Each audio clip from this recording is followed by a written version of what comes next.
perspective thrill me. Thanks for joining us. Happy Halloween, or belated Halloween in our case. Couldn't get our shit together in time. Busy people out there. I know, we're very busy. I was busy fucking decorating my home. Well, I had all sorts of shit going on. Handing out candy bags. I had a week where I barely fucking scratched myself. I didn't even. Okay. I put one thing on my You door. were looking and after your left it at kids. Is that.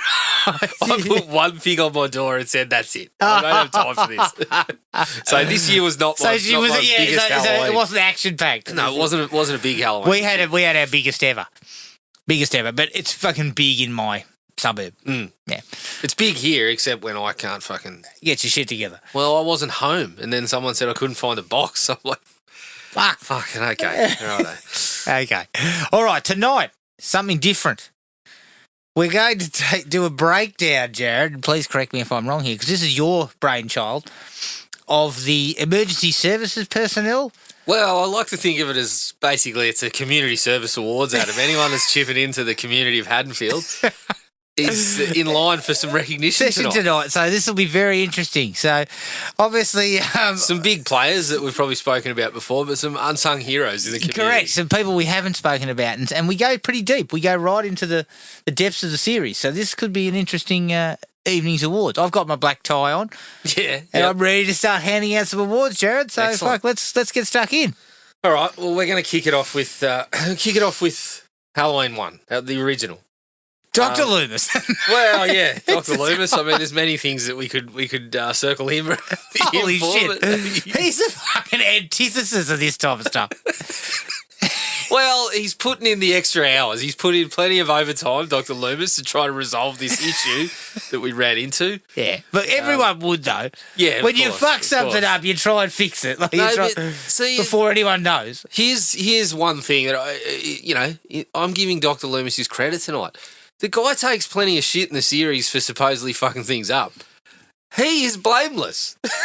I'm saying he is blameless. Oh, well, look. It wasn't his job to keep him locked up. It was his job to treat the man. And he didn't let him out. Okay, the treatment didn't work. Sometimes that happens when people are really sort of well, far Jared, gone. when you sit there across from a young boy and go, "You're nothing but evil," and shit like that to him, I think that's not what he's getting the award for tonight. We've already spoken to him about that. We've had meetings about it. Is he getting the Lifetime Achievement Award? I think that would rule him out of a Lifetime Achievement Award. He's only sort of come back into the good graces in his old age when he's working security when no one else is. Yeah, Dr. Loomis. I should rephrase it. He's not blameless, but it's not his fault that Michael's out again. Put it that way. And he gets blamed for it for 6 months. No, he does get blamed for it quite a bit. And I recently watched 4. Not his fault either. No, of course he not. He told them not to let the fuck. Don't move the guy. I have an award for somebody in 4 that I think probably deserves it more than Loomis in that. But my first award is actually for Dr. Wynn. Clearly he's doing a fucking bang up job with security and free range sort of treatment, allowing the patients. Don't worry, just let them go for a walk; they'll be fine. And also clearly doing really well with driving instructing in also Smithsgrove. Looking decidedly different. Ages. He looks like the lead singer of All Leads. Oh yes. He's, he looks like a fucking. He's got a mustache and he's got glasses and shit, hasn't he? Yeah, skinny little man. Dr. Wynn. Let's give him the "she'll be right." Yeah, the Dr. Wynn. Yeah, fuck, she'll be right award. She'll be right, mate. She'll be right. He'll be fucking fine. Yeah. He's. Would you say he's not blameless? Oh, it's his fault. It's his fault. It's fucking him and his security crew. I mean, to say that he is blasé down the whole affair, he doesn't show up in Haddonfield. He fucking brushes his hands of it. I know, he's like... Yeah, I think there was a deleted scene of him saying, "Oh, let that silly old prick head down to Haddonfield." Who's heading down there? Everyone will pin it on him, and then we can pin it on him. Mate, Loomis is going down there to handle it. Beers out tonight. Yeah. So, yes, that's... Dr. Wynn, first cab off the rank. I don't have too many from part 1 because I feel like, Sheriff Brackett and his crew, they've done what's required. Well, you only really see Brackett, don't you? You only really see Brackett. There's a few sort of hovering around in certain scenes, if I recall correctly. But we don't know them. No, we don't really know anyone else. And look, I'm not going to cut Sheriff Brackett. He does all right. I'm awarding, another sort of service honour for our mate the Gravekeeper for attention to detail. Oh, fuck. Oh, shit, they've dug up a fucking headstone. Oh, have they? It was only a slice of marble, you silly fucking hell. It would have taken like 3 people to carry that thing out. It's one of those situations where he's like, okay, I get it. It's a fairly big space, but he's walking around. He's like, okay, so we're in this row. Okay, should be just up here. I'm like, I mean, you just glance in that direction and you notice something missing in the scene. Oh, shit. Judith Myers. It's only the biggest headstone in the fucking lot. That's where I go, Judith Myers? No, she's not buried here. Sorry, wrong cemetery. She's the next county over. Exactly. Yeah, he looks over and there's a fucking crater where someone's dug it out. I mean, Michael wasn't superhuman. Yeah. It also tells me he hasn't got the whippersnipper out this week. So he hasn't. It's like, he just clears the brush weeds. He's like, oh, shit. We're missing a headstone. Again. He definitely is the case. This isn't the only one. Who keeps stealing fucking Judith Myers' headstone?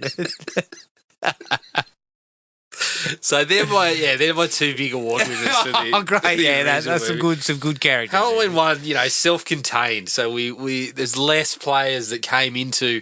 There was less sort of standout community service. Halloween going 2 on sort in of Halloween. beats that up. We certainly ramp it up in Halloween 2. All right, Halloween 2. Let's look at, because that really does spend some time with our esteemed colleagues of Haddonfield Memorial. This is where the medical services really get their due and really although step shout up. out to the police officer driving like fucking out and centre down the road and taking a young boy out. Well, he comes up. He's nominated for an award tonight, Adam. Firstly, I think it's only fair to bring up straight away Dr. Mixter. The dedication to turn up when you are 3 sheets to the wind and start treating patients. He looks so pissed. Like, not only do we get mentioned, but then when he turns up, it's very clear that he's shit-faced. His fucking hair's all over the place. He's got his white jacket on sort of sideways. He looks like he's just woken up from the golf course. And he goes, he's just woken up on the 18th green. And he's wandered in. And said, are you guys all hanging around in the fucking greenskeeper shed over there? Let me find out. And then Dr. Mister looks at Laurie and goes, oh, what have we got here? Jesus. He's blind. And the first thing he does is start injecting things. Doesn't he take blood? Oh, fuck me. He didn't take some of his I could own. just see a deleted scene of him going... and trying to fucking jab it in her arm and missing 1,000 times. Yeah. He's absolutely maggot. He's blind. Yep. Absolutely blind. What did you... I believe you said he gets the sort of dedicated to work award. Dedication to, the superb attendance, like not calling in sick when you're really not in any position to be Where there. did they say he'd been? The country club. Yeah, he'd been at the country club, all right.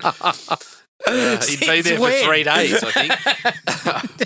So, yes, Dr. Mixter, he's, bastion of the medical community. I still don't believe Michael jabbed him in the eye. I think he accidentally did it to himself. Yeah, I think he did. I think that's what happened. So, yeah, we've got Dr. Mixter.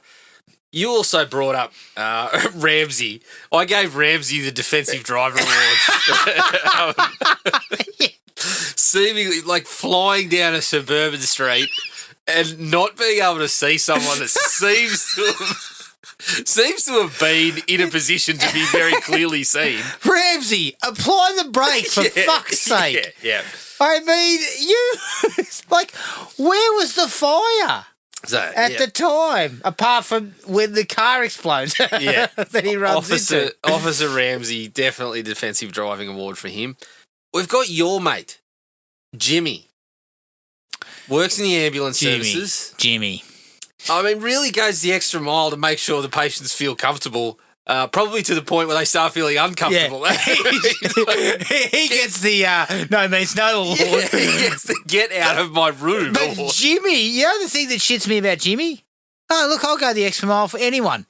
Except everyone else in the place, other than the good-looking young lady who's come in. You picked up one person and then you forgot that your job seemed to be the ambulance driver. You just fucking started hanging around. Well, that's a fucking problem with that entire piece. Aren't these guys supposed to go out and do more shit on their shifts? Correct me if I'm wrong, but Michael Myers has probably made this the busiest shift you've probably ever had. You've got a couple of bleeders to pick up. I've seen Ambulance Australia, Jared. Those guys are fucking hell for leather for 12 hours. They're not stopping for a quick break. Yeah. I get it.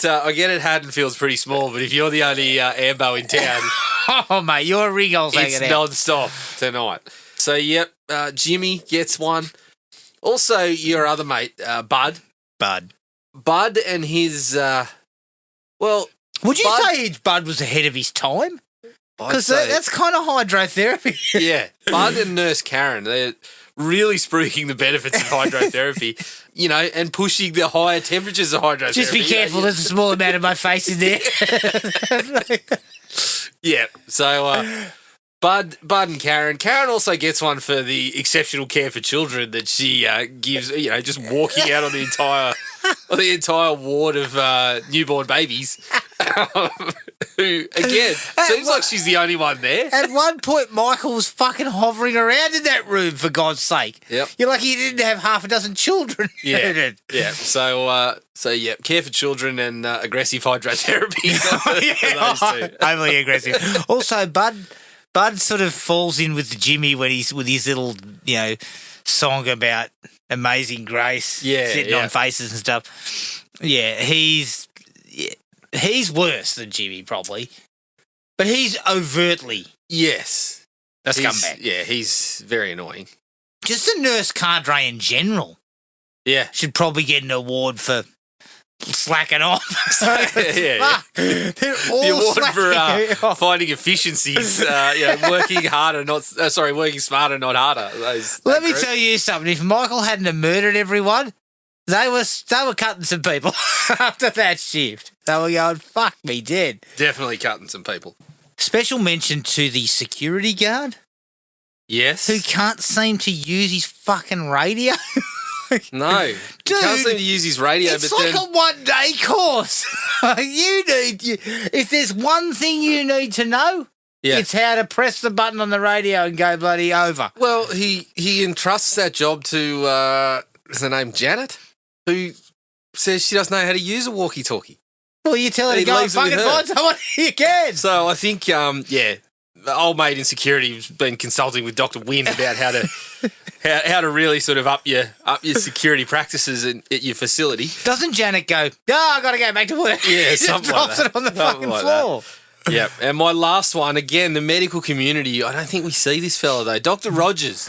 Dr. Rogers gets a mention for working with the governor to really sort of pump up the status of his rehab program, because he seems to be working very hard to get Loomis removed from the joint so we can cover up the fact that he had anything to do with Michael Myers. Yeah. He sends in the nurse. Forgotten her name from the first movie. Fuck. I can see it. I can see the face. I just can't remember her name at the moment. But she turns up to tell him that there's a state trooper waiting outside to escort you out of town on Dr. Rogers' advice. Okay. So Rogers, his rehab program. Rogers has picked up the ass covering award. I get the sense that Rogers is covering his ass. He gets that silly lunatic back here. That's what he gets the Dr. Wynn sort of perpetual trophy for this entry. Yeah, exactly. Yeah. So Halloween 3, obviously we've got a prime candidate. Oh. He's not eligible for the Haddonfield Service Awards. No, but he has done some swing shifts at Haddonfield Memorial, I'm sure. I think you and I mentioned that he's found himself in a bed in Haddonfield once or twice. Yeah, for sure. But it's our friend Dr. Chalice. Dr. Dan Chalice. For obviously, good friends with Dr. Mixter, I've heard. Yeah. Very good friends. Mixter and Chalice were doing rock, paper, scissors to see who do the shift that night. Yeah. Chalice can handle the grog a little more. He likes to have a six-pack on a drive. But he also likes to tell people in no uncertain terms, of course I'm not drunk. Yeah, exactly. But I think Chalice's biggest contribution is his concerted efforts to really sort of stamp out STDs, and he does that by trying to acquire them all himself to really sort of understand what if they're I like. get that from you, I'll have it. And I'll know how to treat it. I'll know how it feels. Yeah. That's not how it works, Dr. Chalice. Well, yeah, this is the other thing too. He also gets a little bit of a mention about his bedside manner, Jared. Yes. Where he likes to is it bedside manner or is it in bed manner? Because he doesn't stay bedside for very long. I think they're similar. Well, there's no difference for him. It's all sort of part of one package. It's pillow talk, mate. It's pillow talk. Yeah. I don't actually know where he works. I'm assuming was it Santa Mira or something? Santa Mira. See, this is the thing. I've seen Halloween 3 million times. I thought it was Haddonfield. Jesus Christ. No, it's definitely not Haddonfield. No. Santa Mira is where they go, don't they? Yes, I believe it. Oh fuck, I could be wrong. I'm getting all my fucking John Carpenters mixed up lately, and yeah, Doc Chalice. Doc Chalice he is my personal favourite. I mean, fuck, he's getting a standing ovation tonight. He's a Hall of Famer. Definitely a Hall of Famer. So, moving on. Halloween 4. Halloween 4, one of your absolute favourites. Big ups to Sheriff Ben Meeker. Yes. Now, he gets an award for just being the fucking man. Well, he definitely gets it. I mean, is it fair to say that he's the most proactive of all the sheriffs in the series? Is he the most competent? He could be. Clearly the most competent. He could be. I guess the difference between him and Brackett is Brackett was skeptical, but he kind of did a few things. Yes. It was not negligent. But Brackett didn't know what was coming, whereas Meeker did. Meeker did, and he got he got onto it straight away.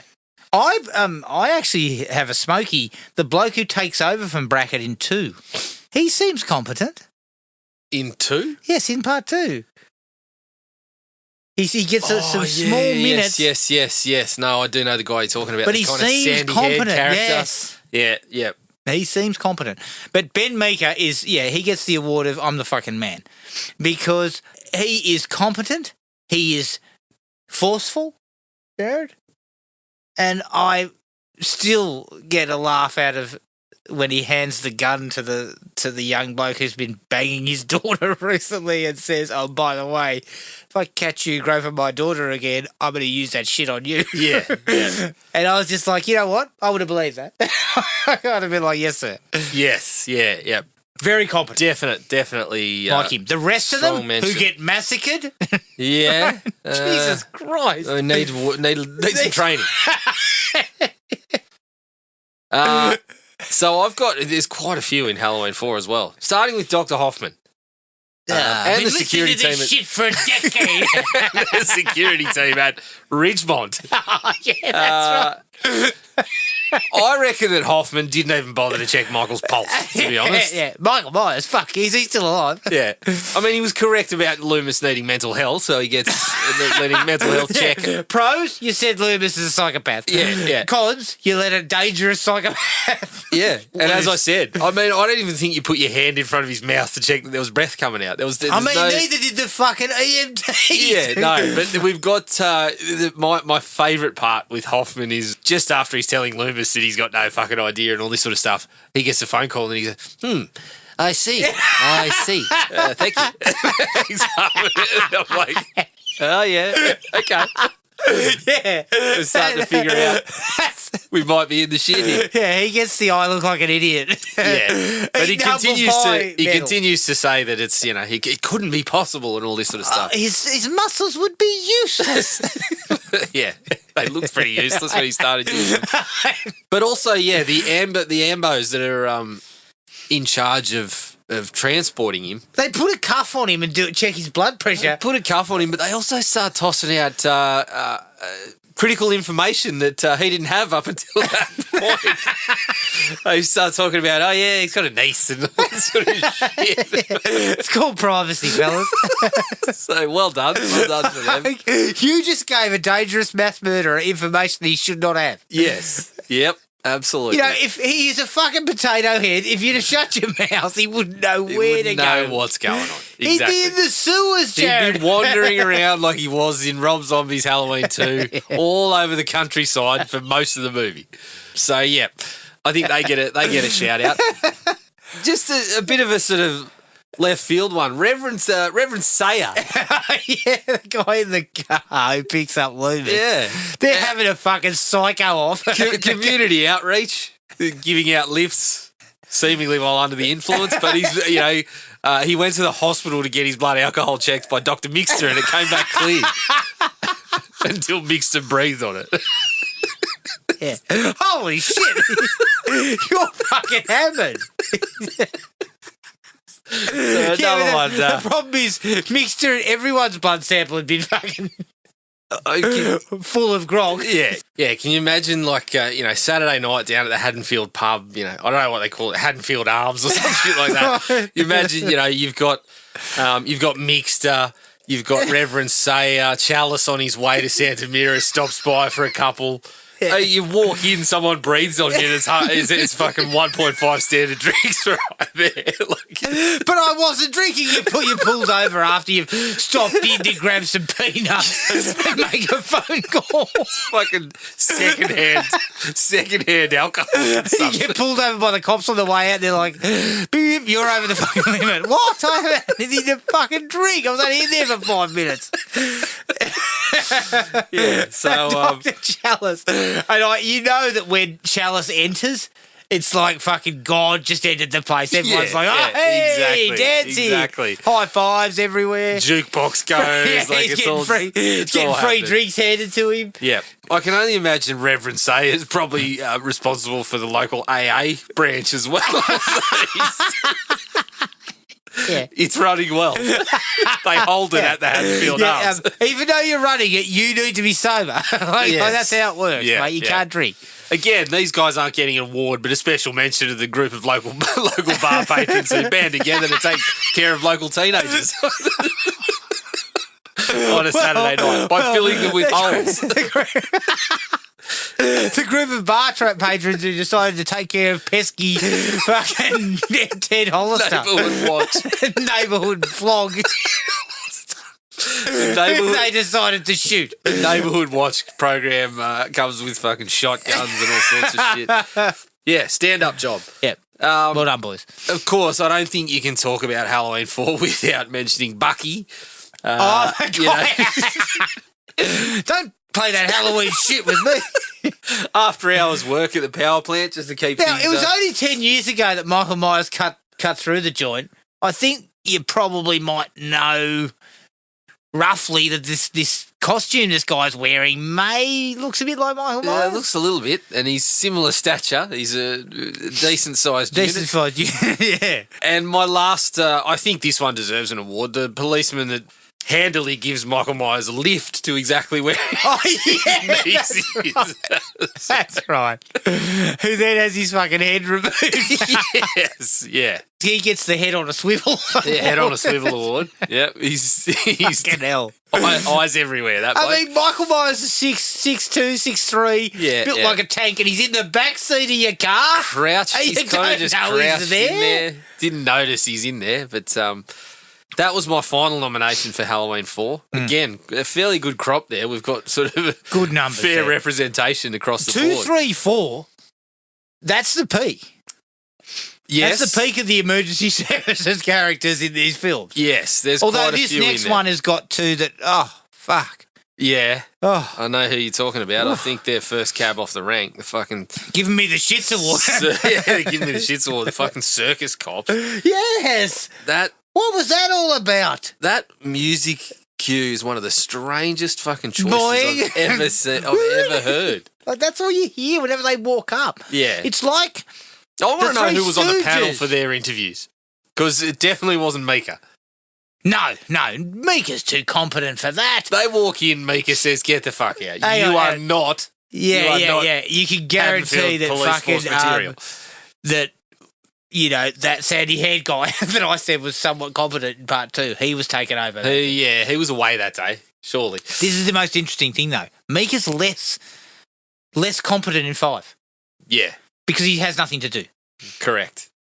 I would agree with that strongly. And my other nomination in part 5, again, not many in this one, but the staff at the Haddonfield Children's Clinic. Oh, fuck. For allowing Dr. Loomis in the room for fucking delicate procedures like what is about to be a tracheotomy. To abuse a small child. And last time I checked, tracheotomies didn't come under what Loomis got his doctorate for. No. Psychology does not include surgery. No, right? Correct. But even also, such surgeries as that. To have him be correct about that one, and you're sitting there with the fucking scalpel in your hand going, oh, shit.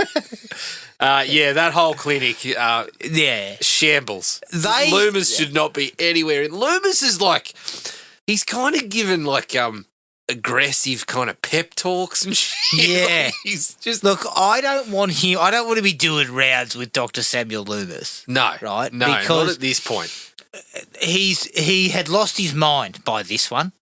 So, he's abusing children. Look, that entire fucking place is questionable. Absolutely. It's questionable. You've got poor old Jamie Lloyd in there, catatonic or fucking non-verbal. Yeah. And then her buddy who's, I don't know, what's he got wrong with him, sorry? Is he... I don't know. Yeah, they never quite... They don't elaborate on that. Yeah, but he's there too, but there's never any information of that. But he's allowed to just kind of wander in. Is he being held against his will? Possibly. I don't know. I don't think he was supposed to be there. He just happened in one day and didn't find his way out. Look, the more I watch Halloween 5, I'm not going to say much good about it, but Loomis losing the plot is kind of the right direction to go. Oh, yeah. I think, because he's fucking... I mean, you would be. To him, it's the 4th time this has happened. Well, you also were trying to tie it back to the ending of 4. Correct. Where it's a trauma response to seeing the little girl try and kill her mum. Yeah. And dress like Michael. And then, we sort of backtracked a little on that on 5. Yeah. But, yeah, I get where they were going. It's just that, fuck. Yes. They went a bit overboard. Part 6. I've only got one here, but she's a big one. It's a big one. Contingent of fucking weirdos. Yeah. It's the doctors and nurses for putting together the social club under the hospital. And, big thanks to Dr. Wynn for the leadership offered in that one. Yeah. I feel like initially it was, he's getting out there going, look, it's going to be kind of like a stonecutters type operation. Yeah. But when people started being sacrificed, things started to go off the rails a little bit. Exactly, Jared. His pitch was always started with, it's not Scientology. It's look, we are transplanting evil into a young body. Yeah. That's totally different. We're just sort of controlling it and moving it from one to another. Like it doesn't pass. And who are we controlling? Michael Myers. Oh. Yeah. I feel like the nurse that helps Jamie has kind of hit that point where she was like, I was here to play fucking bridge or something. Yeah. I was here for poker night. I was doing fucking good in the community. What the hell is this? I turned up for poker night. I got given a robe. And next thing you know, I was, I was in too deep. I'd gone further. I had the rock of shame. I was getting fucking ass battled. Yeah. It's like those people that leave Scientology and then do interviews and say, oh, look, I was just on the street chatting to them and next thing you know, it was 7 years later, I'd given them my life savings, I'd beaten someone who didn't follow the rules and all that sort of thing. That's where she was at. Yeah. She didn't say no early enough. Yeah, I know. When they're handing out the pamphlet, that's when you got to say no. Yeah. Like when you're walking past them in the street. Exactly. That's when you do it. Yep. So moving on to Halloween H2O. Again, not a lot in this one. No. Firstly, though, the teaching staff keep an eye on the kids that are left behind. I mean, and lock up the areas they're not supposed to be in. I mean, they get a fucking full-blown feast out of the kitchen. Yeah, exactly. Like, to me, it's you guys file into the dining room, I serve you up some fucking high-protein gruel, and then I lock the joint up. Anytime I've been served a meal at some school sort of thing, like, on school camp it's or like whatever. a cheese sandwich in a fucking... Hasn't been what they're eating. No, they're eating pumpkin pie and all sorts of shit. Yeah. So, lock the school up. And also, Ronnie, you... eyes up. Eyes up. Eyes up, Ronnie. The eyes up award. Fucking eyes up. See the guy with the white mask? That guy's not Don't good. let him He should in. not be in here. And that scene, like, watching it again recently, it's kind of funny because Michael wanders behind him about 3 times. Hey, look, don't get me wrong. Ladies love Cool James, and so do I. But it is comical. It's played comically, I think. It's played a little comically. Because of the story he's telling his wife. Remember, over the phone. So it's kind of... It takes away a little bit of tension as you watch Michael kind of shamble in behind him. Yeah, yep. But again, Ronnie... When you're fucking telling your wife a story on the phone, you can face the fucking front gate. Yeah, look out the window whilst you're doing it. Yes. You'll be fine, mate. Yeah. Stop turning around to look at the wall of your tiny office. Who the fuck's that guy? Who's that guy out there? Yeah. And check your cameras. I think you've got them there, Ronnie. Anyway, so he was really, small shout out to the teachers and Ronnie. That was about it for that one, for me. Other than cop at the end who allows his... the cop at the end who allows Laurie to take his gun. Talk about eyes up number 2. Yeah, that's it. He's the gun safety. He gets our gun safety award. He's our the firearm operational safety training. Our firearm safety award fucking moron. goes to him. No, also, shout out or quick sort of no-no to Alan Arkin. Or no, is it Adam Arkin? Yep. Adam Arkin, who, when being told that Laurie was attacked and almost killed by her brother, he's too busy trying to get laid and not listening. Yeah, he gets... Clean your ears out award. He gets the whole body listening award. Because if it was me, I'd be like, what the fuck? Yeah. Jesus, you almost got killed. Yeah. We need to put a pin in this for the moment. Yeah, just let me zip my pants up and we'll continue this conversation. Hang on, give me 5 minutes in the bathroom and then I'll come back. Jesus. I'll come back and we'll finish this conversation, damn it. Also, the EMT who gets his throat crushed. Yeah, of course, like Michael. of course. I sort of... honestly, or is he in part 8? I sort of gave him an in-between for that one. He sort of... Because obviously it doesn't happen in that movie. So we see it in the next one. So it was kind of like a holdover for that one. But Resurrection, there's a few. There's quite a few. Because I was going to say, open your fucking mouth award. But then I realised his throat was crushed. Yes, that's right. He gets the sign language award. Yeah, stand there and fucking do some signing. I don't know.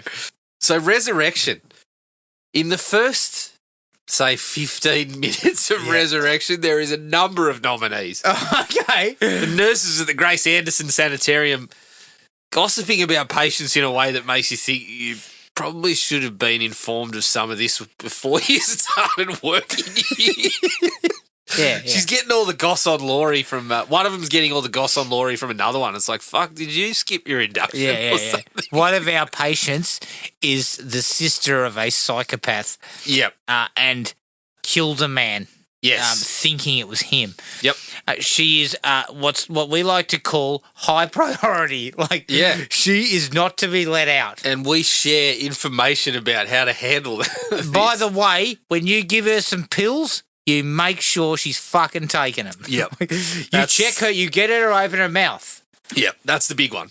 Also, Willie, I think his name was, Willie in security. Oh, yeah. God. Who's, I mean... He's conducting a minor investigation and decides to just fucking give that arrest to spark up a smoke. But then also, whilst they're en route to try to get a patient, what they think is a patient, back to their room, he fucking stops at the vending machine. I know. So Willie, is a fucking Kit Kat really, really necessary right now? You can wait 5 for a Kit Kat. Find the strange patient roaming the fucking halls. That's get him the big back one. in. That's the then big one. get yourself a Kit Kat. Yeah. So the other thing, I mean, those guys are making $10 an hour, Jared. I mean, correct, but I mean, shit. I mean, have a little bit of pride. Willie gets the pride in the job award. Really takes pride in the work that he puts in. I mean, he's seen performing 2 duties, and in both of them, he's got to stop for a break. yeah. Willie's not. He gets the not doing 8 hours. Yeah. Correct. Willie gets the flex time award. I'm going to give the unsung hero award here to the firefighters of Haddonfield. We see them a handful of times in the series, but this is the only time one of them speaks. Okay. This is the unsung hero award. They pop up a few times, notably in part 6 when they're putting out a flaming sign of thorn. Oh, yeah. Shit. Down in the hay bales. Yes. Yeah. Fuck me. This one, they turn up after, Buster Rhymes and Michael Myers have fucking burnt the joint down. And then they finally pop up down the track in Halloween Kills. Yeah. Funnily enough, to get killed themselves. So, yeah, the firefighters of Haddonfield get their due here, I feel. Yeah. So moving right along, we're on the back end of the service awards now, but Rob Zombie's Halloween. Mm-hmm. Ismail. Danny Trejo. You get the overstepping your bounds award, mate. You weren't qualified to be fucking... You're not the counsellor. Danny. Don't talk to them. I mean, I get that Loomis is terrible, but your fucking armchair psychology is not required. No, it's not. And look, what's your job, Danny, to do is to be professional, respectful, but don't talk to him. Correct. Your job is to serve the plate of fucking, high protein gruel. Pass the fucking paper plate with whatever the fuck is on it and close the little shutter. Fair enough if you say good morning. Yeah. I'll have that. Don't call him by name. Yes. Do not fucking speak to him. He is a mass murderer. Yeah. This is how we end up with people on the news who've busted out someone from a facility. Exactly. He falls in love with him, and what happens, Jared? He fucking walks out of the joint with Michael Myers. Correct. Also, the nurse at Smith's Grove who decides that her best course of action is to throw insults. She gets the Rob Zombie writing award. Is that the one where he stabs her with the knife? The small knife? The fork. Doesn't he get a fork? Yeah. She just starts calling him a fucking sack of shit. She says something like, you're, it's a lovely looking child or whatever, couldn't be related to you or something like that. I'm like, oh, Jesus Christ. What are we doing? Where's the professionalism around here? The fucking Haddonfield Medical Service. You all need to undergo retraining on how to deal with people. Not only do you guys need to do a training course on how to, deal with people, but you also need to do a sexual harassment course because you've got Chalice and Bud and Dr. Mixter and a few others. The first candidates to attend that fucking course are the 2 dildos that decide to fucking take a woman into Michael Myers' room. Oh, yeah. The less said about them, the better. Yes. Well, they were guards, They're correct? A cautionary fucking tale. Just don't be that. Don't be those people. Well, I think watching it this time, it was one of them was a guard, and I get the sense that the other one was let in. Like, fucking just ridiculous. So we'll move on from them as quickly as possible. Fuck. Udo Kier. I can't remember his character's name in this one. Udo, we circle all the way back to part 1. He's in on the Dr. Wynn award. He's the Dr. Wynn Perpetual Trophy recipient for this one. His response when Loomis says to him, "This is your fault. You're responsible," and he says, "I cannot be held responsible for everything that goes on here." Yes, you can, because you run the place. Yeah, you're the boss. I thought that's exactly how this works. You know what? Your fucking 150K is holds you very responsible. Yes, correct. Yeah. Unless you want to resign right now, you're currently responsible. Yeah, so by extension, Clint Howard's character, who seems to have some responsibility in that role of keeping Michael Myers contained. Jared, who the fuck decided that Udo Kerr and Clint Howard should be responsible people involved in keeping order at a facility like that? Udo I can take, I can see he's got... He'd talk me around. Oh, he did say, look into my eyes. And then he fucking started talking. He's in one of those roles where he's like, well, fuck, I don't really know what I'm doing, but I can talk to people and convince them that I do. I mean, Clint Howard he should have been reporting to Ismail. Clint Howard's mopping floors. Yeah, exactly. He's not wearing a fucking cardigan and telling me, oh, look, I'm sort of like deputy. It's so funny. So deputy in charge. In the entire movie here, he just looks incredulous. He's like, he's trying to pin it on Loomis. Yeah, I love it. I love Clint Howard's form in here. And then Sheriff Brackett. This version of Sheriff Brackett, he's not interested in doing much for a while. No, he doesn't have much to do. Yeah. And this version of Loomis is a bit the same. Well, this version of Loomis gets the... he's been sent to retraining as well. He's too concerned about his haircut and his flares and his... he's too worried about, what he looks like rather than what his patients are up to. He comes in at the start with a fucking ponytail and glasses on. Like, holy shit. Yeah. Who let fucking John Lennon run this? Yeah. Yes. Shouldn't you be on the road with the Beatles, mate, not with this? Yep. So moving on to Halloween 2. Gets off to a bad start. The two meat wagon drivers. Fuck me. Two decent actors. Yeah, good actors. Who guys again get caught guys getting stuck with this kind of shit that they don't deserve. But they get the fucking writing award. They get the they get the conversationalist award for this particular movie. Oh, jeez. I hate that. I fucking hate that scene. Oh, I just hate it. Beyond hate. Well, it's the epitome. Like anyone that tries to tell me that Rob Zombie's writing's actually not that bad, no, you just got to look at the dialogue that just comes out of everybody. I understand the man's got a nihilistic view of the world, but everyone in his movies is just has to end up doing. Anyone with a lengthy stretch of dialogue just ends up talking like this. So yeah. It's the worst. I'm giving it the worst part of the Halloween franchise award. And I've determined that this part of it, there's the whole dream part. My take is the white horse and everything? Yeah. My take is that stuff all happened, and it's where she wakes up in the hospital is where the dream starts. Is that? Oh, would you think that's kind of after Michael's attacked her in the hospital? No. So yeah. So that's part of the dream. Yeah, and then she wakes up. Yes. So she kind of has a point prior to that where she kind of comes around in the hospispital, doesn't she? And then and this then he stuff attacks goes on before that in the aftermath of the night. Yes. I feel like that stuff all happens and then her dream kind of starts when we pick up with her. So she has a dream about being attacked in hospital, but it also includes two guys in a meat wagon that she doesn't know. No, that is so real. This is the thing. That's real. I got to take it as all that was real. All the prior to that was real, and then when we pick up with her at the hospital, that's when we're starting the dream. Fuck me. You can give me the I'm confused award.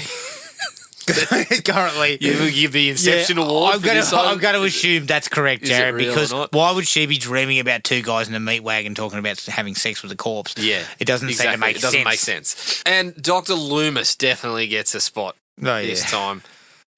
Absolute nutsack in this movie, isn't he? Just an arsehole. Just an arsehole. He gets the fucking tea lady award for abusing his fucking... When he turns up and starts yelling about it's the wrong photograph and all this sort of stuff, and then he's like, I'm not going in there until I get a cup of this and it's scorching hot. So, yeah. Honestly, if it wasn't Malcolm McDowell's fucking ham, it would be even harder to fucking take. Yes, yeah. There is a bit of amusement McDowell to just dishes out some ham like he's like, it's pretty clear he knows this is shit. And again, if Zombie's going with an idea that I could probably get behind if it was better sort of done, Loomis being a kind of hack, and try to cash in Yeah, that on the back idea of it. sort of would have had some Not legs. bad. Yeah. It was kind of like Dr. It was a bit like Dr. Phil in the second movie. Yeah. Shit. Yeah, noted. Yeah.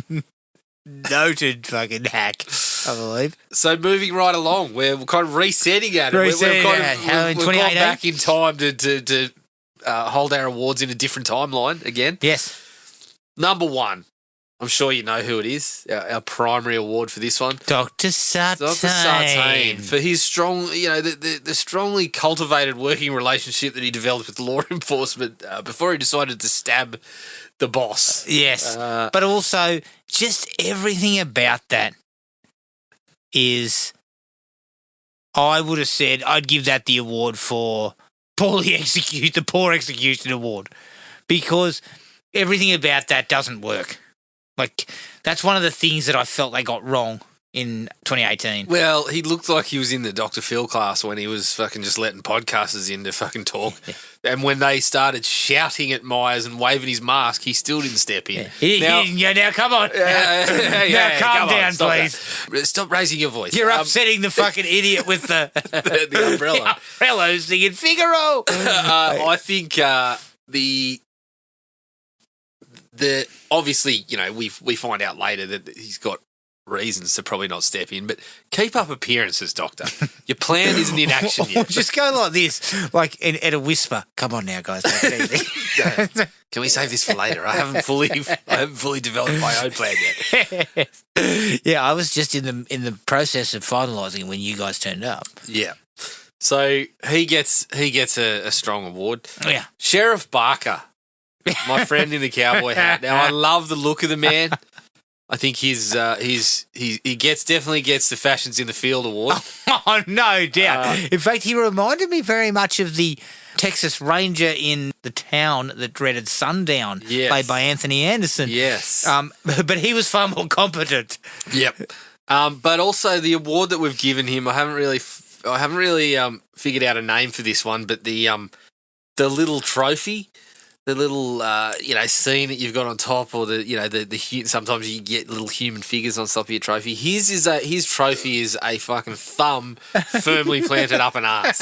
Yeah. Because that's pretty much him for 3 movies. Well, what do we got? So Michael Myers, he escaped.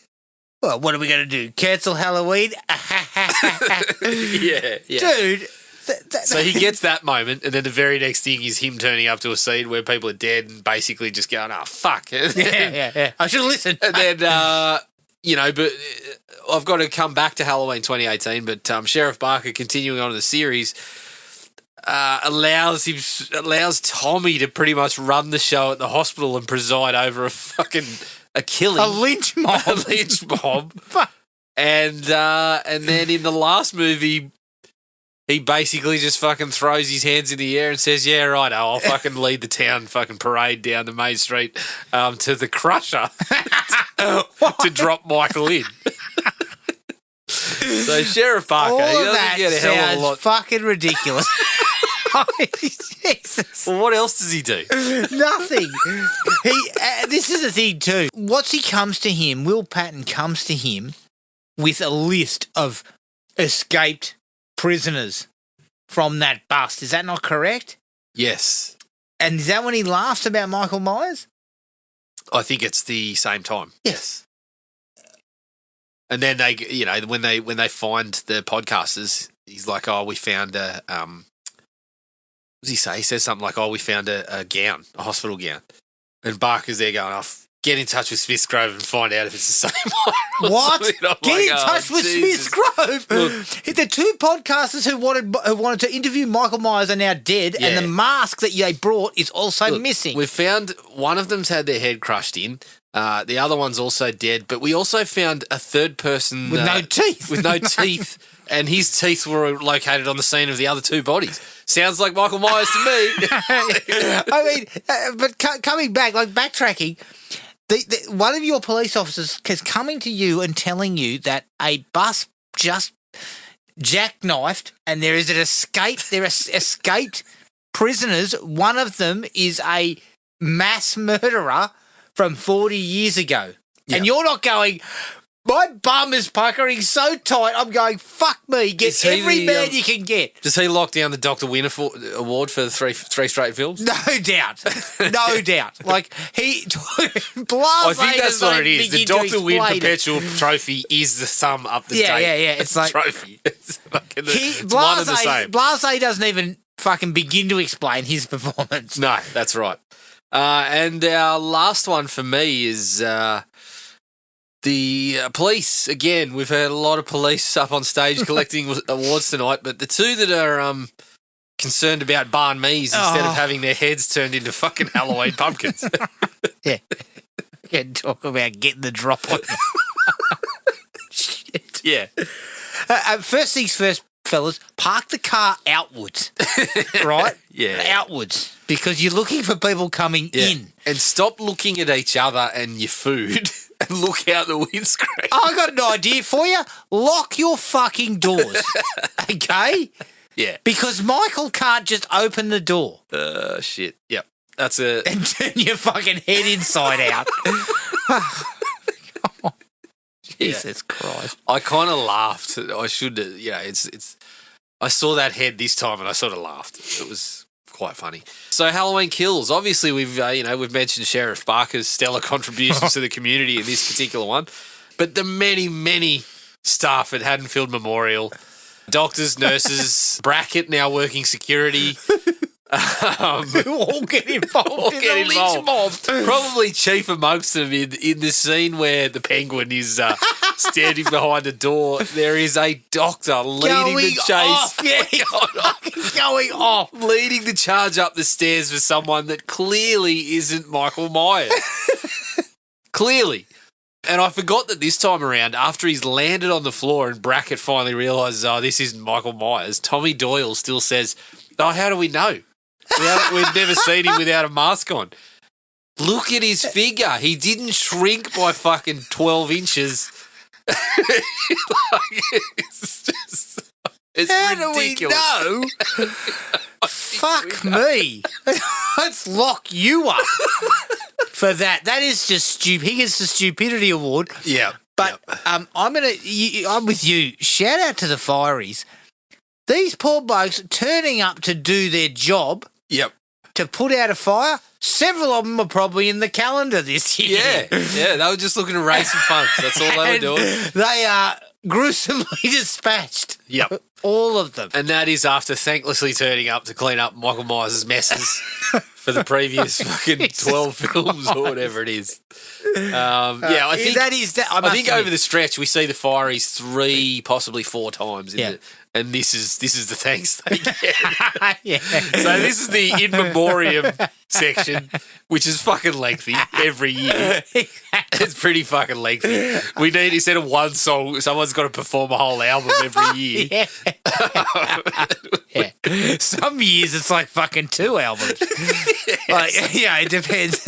It depends on fucking how many people have been slaughtered. Yeah, this year we had COVID and another Michael Myers attack, so you're going to be here for a while. Let's kick it off. It's not a fucking 10-second loop. Like, these guys are going past quick. Don't expect to see it for long. So the Fireys, they just kind of shuffle in, thanklessly clean up their sleeve. And that is probably one of the better sequences in the entire franchise. Yeah, I do really like that one. I do really like that one. It's got some quality, some style quality about it, but it looks cool. Yep. So on to our final entry here, Adam. Halloween Ends. Oh dear. Number 1, again, not community services, but it's a shout out to the local marching band for being an absolute pack of cunts. I know. Who would have thought there'd be so many flogs in one group? I mean, the people that I've met in music circles are generally pretty nice, but these Exactly. I mean, I don't meet too many fucking mulleted people driving like convertibles and then threatening everyone, and they tell me I'm in the local marching band. Oh, I'm going to jam my fucking trombone up your clacker. I'm assuming they were playing with the conventions there. Yeah, I'm not having the jocks who usually do it. David Gordon Green again, just playing with the conventions. His magic. Similar to playing with the conventions, how Michael was living in the sewers. Yep. Great. Correct. Well, this is another one that needs to go to the the training course run by Bud on sexual harassment in the workplace. But I believe his name's Officer Mullaney. And he dated... He dated... What's her name? This... shit. How have I forgotten her name already? He dated Alison. Alison, yes. He dated Alison. Prior to her dating a psycho. But the problem was, it was really out of the frying pan and into the shit. I mean, I watched the movie and I still say he was the better choice. Yeah. The second option. There were times when he was gentle. Yeah. Because Officer Mullaney, I mean, your responsibility is to uphold the law. You're fucking overstepping it. Sexual harassment is against the law, officer. You'll be on stalking charges shortly. Exactly. And especially, you know, she's in a restaurant with her current beau and you decide that's the time to roll up and say, you owe me a phone call. Fucking no, I don't. How about we talk about this later? Yeah. So, like never.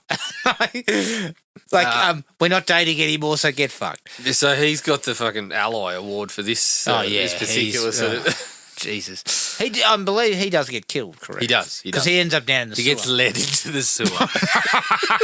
Fucking hell, say that again. Honestly. Yep. I have to. I don't want to watch this movie again, but I have to. I haven't watched the series for a long time, and I need to watch the whole series again. Are you going to do, like, the original 2018 or just go... No, I'm just going to go 2018, kills, ends. Mm. They're all on binge, I think. Yeah, they're all floating around. Yeah. I mean, I don't have them on box, mate. No, but I haven't got the updated box. Yeah, but you've got the box. I've got the box. I mean, the updated box is exactly the same thing, but then it's got a disc with 4K. Right. And the occasional Dr. Death reconstructed opening of Halloween 5 tucked in there. I haven't got that. Which is an essential to have. I've got the older box that doesn't have that. And clearly I'm missing out from what I've been told. Paying $60 for that is the best money you could ever spend. Yeah, so my last award of the evening goes to Nurse Deb and Dr. Mathis for, again, extra hours. They always seem to be clocking in together and willing to put in overtime together. I ask, what is it about, like, these portly doctors getting fucking laid with nurses who are, like, 20? Look, they've all spent time around Dr. Chalice. No, but Tom Atkins, like, I almost dropped my drawers for him. Like, Atkins had charisma. And he was kind of, well, I don't know. I don't want to say sexy. Well, but Chalice had that's exactly what you want to say. Chalice had a smouldering kind of intensity about him. Yes. These fucking guys like Dr. Mathis, I mean... Not a patch on Chalice. No. Not a patch. And I didn't see him come home with a six-pack of Bud Light. There was an imbalance of power here, Adam. I believe was there a job up for grabs? Yeah, there was a job up for grabs, but honestly, you know, that nurse is going, I'm getting a job somewhere else. Yeah, like, you know what? It's not fucking worth it. Yeah, correct. And Mathis didn't come home with a six-pack of Bud Light. No. And you know, tell his wife, look, I got to go. Yeah, I got to go. Chalice gets out of bed and says, I'll be back in a minute, and then goes and gets on the phone and talks to some other bird that he's been chatting to at work. And I mean, the insinuation in Halloween 3 is basically he doesn't encounter a whole lot of people, but he encounters Ellie, he encounters the other nurse at the place, he talks to his ex-wife. There's 3 people that we are led to believe he's had relations with all of them.